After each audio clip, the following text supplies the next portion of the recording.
खास उपवासासाठी साबुदाण्याचे लाडू चवीला खूप छान लागतात आणि करायलाही सोपे आहेत। चला तर मग लगेच सुरू करूयात। साबुदाण्याचे लाडू करण्यासाठी मी घेतले 1 कप साबुदाणा आणि हा साबुदाणा मी व्यवस्थित भाजून घेणार आहे। चांगले 2 ते 3 मिनिटं व्यवस्थित मी साबुदाणा हा भाजून घेते। साबुदाणे भाजताना सतत परतत राहायचे, त्यामुळे प्रत्येक साबुदाण्याला हा समान रंग येतो आणि त्यामुळे लाडू ही एकदम पांढरे शुभ्र होतात। चला आता हे साबुदाणे माझे भाजून झाले, थंड व्हायला ठेवून देते। साबुदाणे थंड होत आहेत तोवर मी बाकीची तयारी करून घेते। इथे मी घेते अर्धा कप काजू। अर्धा कप पेक्षा थोडेसे 2-4 काजू जास्तच घेतलेत, म्हणजे काजूची पावडर केल्यावर ते बरोबर अर्धा कप होतील। आता या काजूची मी पावडर करून घेते। हे बघा, साधारण अशी पावडर झाली पाहिजे, एकदम बारीक।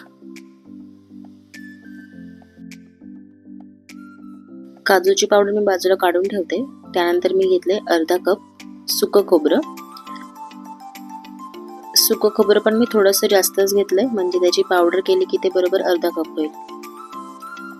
आता याची सुद्धा मी जेवढी बारीक होईल तेवढी बारीक पावडर करून घेते। हे बघा, काजूची केली तशीच बारीक पावडर झाली सुक्या खोबऱ्याची सुद्धा। आता साबुदाणे सुद्धा थंड झाले, साबुदाण्याची सुद्धा मी पावडर करून घेते। आता सगळ्यात महत्त्वाची स्टेप म्हणजे साबुदाण्याची पावडर केली ती मी व्यवस्थित चाळून घेते, म्हणजे मला साबुदाण्याची पिठी मिळेल।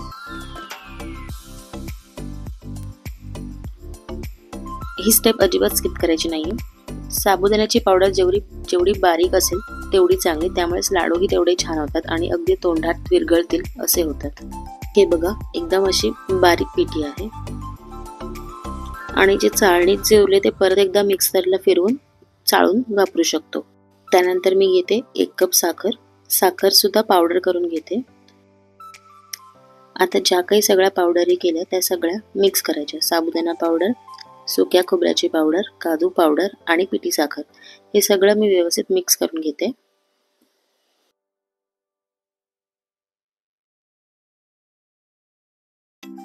मिक्सिंग आता करून झालेलं आहे। यात मी ऍड करते 2 चमचे तूप। तूप मी गरम नाही करत आहे, रूम टेम्परेचरवर जसं असेल तसंच मी 2 चमचे ऍड करते।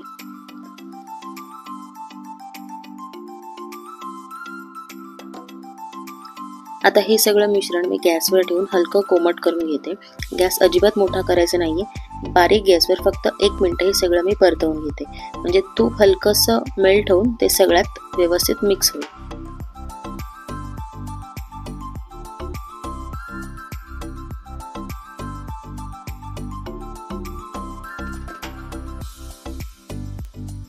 मिश्रण आता लाडू वळण्यासाठी तयार झालेलं आहे। मी हलकंच कोमट करून घेतलं होतं, त्यामुळे मी डायरेक्टली लाडू वळू शकते, अजिबात जास्त गरम नाहीये।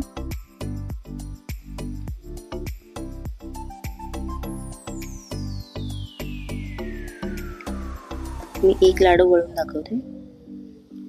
सुरुवातीला असं बोटांच्या सहाय्याने थोडंसं प्रेस करायचं, म्हणजे लाडू फुटणार नाही आणि व्यवस्थित गोल शेप आला की हा असा हातावर गोल गोल फिरवायचा।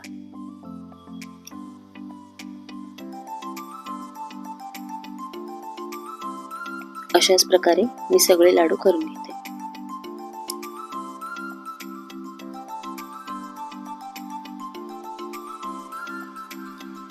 लाडू सगळे वळून झालेले आहेत, तर उपवासाचे साबुदाण्याचे लाडू तयार। ही रेसिपी करायला मला फक्त अर्धा तास लागला। तुम्ही सुद्धा या आषाढी एकादशीला नक्की ट्राय करा आणि रेसिपी आवडली असेल तर चॅनलला सबस्क्राईब करा। Thank you so much for watching.